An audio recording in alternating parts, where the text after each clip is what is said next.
expansion bit.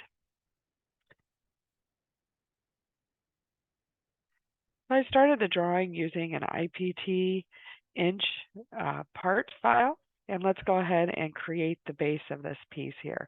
So you're going to see that we have two set screws that have threads, as well as the bottom 2 inches of this piece here, of this cylindrical feature that also shows screw threads. Okay, so let's go ahead and start our 2D sketch. Minimize that so you can see this at the same time. All right, and let's go ahead and create, we'll use our YZ plane, and I'm going to actually create this, again, just using a revolve, so in case I have to change items, I can change everything on one sketch versus if I did this individual pieces in extrusion as well as this diameter here, so cylinder as an individual extrusion. So I'm going to go ahead and grab my line command.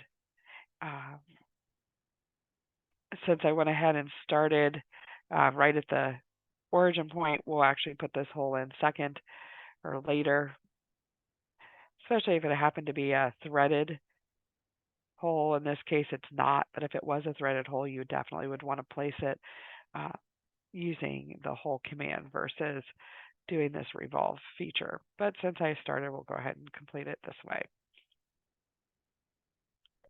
And then I'm going to go ahead and do my dimensions from vertical line. We have a full length of 4 inches.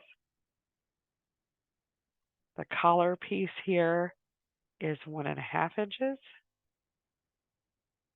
I'm going to move this up.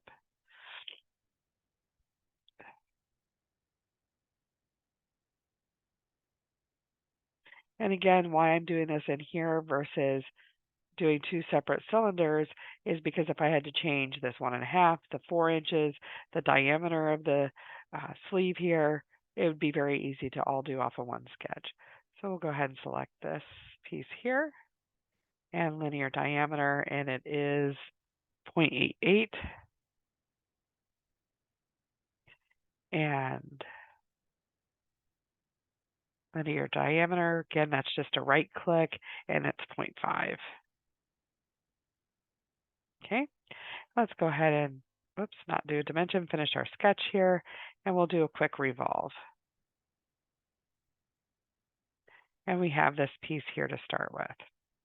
And again, I did not create this hole here, but we could have. Again, it could have been something where it would be a threaded piece, so you would do it separately. But if not, you could have done it on that same sketch. So we'll go ahead and use our hole command. And put our hole in here. There we go. And we're making it concentric. And we don't want to do a 2 that goes to a surface.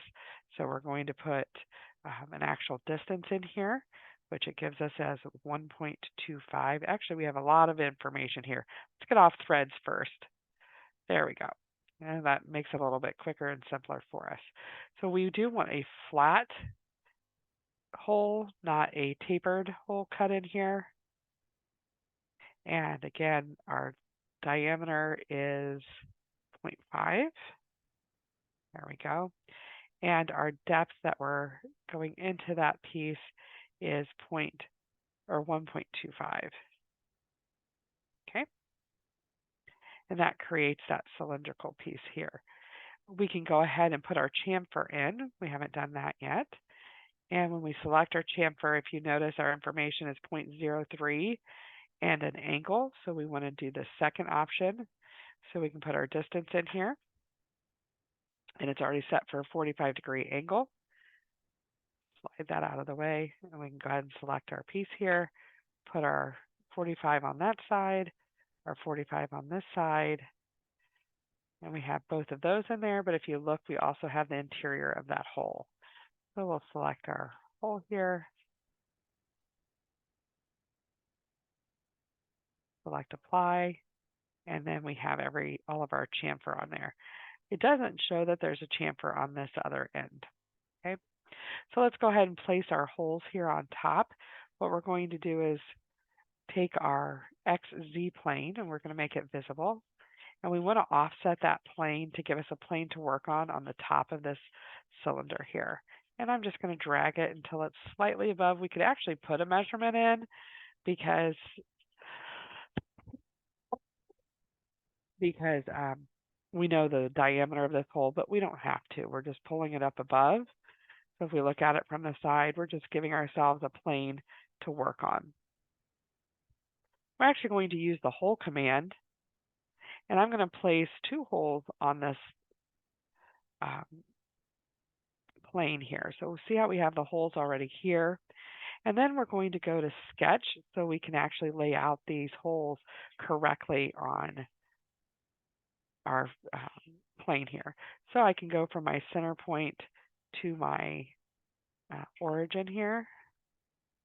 Let's get our diameter, that helps. And I see I don't have it on here, but as I'm looking at it, it is actually 0.31, the distance from the origin and the center of this hole. And then I'm going to place from this hole to the center here, since I want it to be right in a line with the origin. And then between the 2 holes, it is actually a distance of 0.5. Again, I don't have it on there. I'll probably go back and add it there for you. And then I can use my vertical constraint for both of these center points to keep them right in line with each other. And then we'll go back to our hole. And that's just taking us back to our hole command. And you can see these are obviously not done yet because they don't go all the way through and they're not the right size. But we do want to move to this tapped hole option. And we want to go the termination to be the inside of this cylinder here so it doesn't go through. So if by chance we ever change this 1/2 inch hole that's going into the feature here, it would still stop wherever it meets from the hole to that inside cylinder. So let's go ahead and put our information in here. We need to change this to number 12, 1228, and that looks good. So we'll go ahead and select OK, and we've got our threads here. And now let's go ahead and turn both of those work planes off. And then let's go ahead and place our threads on this feature as well. So if we come up to our modify command, we have this option threads, and we're going to select our surface. So we're going to use this cylinder here at the bottom. And then we just need to look and see what information it's giving us. Let's zoom in a little bit here about this. There we go. About this thread here. So, oh my goodness, sorry about that. Keep moving it out of the way. There we go. So we know it is a 1/2 inch. So I can come down here and make sure it's set to 1/2 inch. And then it tells me it's a -20 UNF 3A, 2 inches long. So let's come in here and let's find what we have here. There's our 1/2 inch -20 UNF. So these are actually standards of screw thread sizes. Again, like if you went to a hardware store or had to order these online, this isn't a custom thread. This is something that you can buy off the shelf. And then it says it's a 3A. And this is information that would be given to you for this type of screw here or bolt. In this case, this expansion bit here. And then the 2 inches long is how much of this thread goes up the cylinder here. I could have it go through all if it was that way, but it does give us an actual measurement. So in this case, we'll just put 2 inches. All right. And that's how you create threads on your part. Now, I do want to give you one hint of information. If I look at this from the side, notice that we don't have any indentations of an actual thread with a pitch. Because when you're doing threads in Inventor, this thread feature here is for visual purposes only. It is not an actual thread. So for example, if I took this part, created an STL file and took it to a 3D printer to print, it's just going to be a cylinder here. It's not going to have any threads. These tapped holes would also not have any threads. But again, it's for representation purposes only. And that's how you create this expansion bit.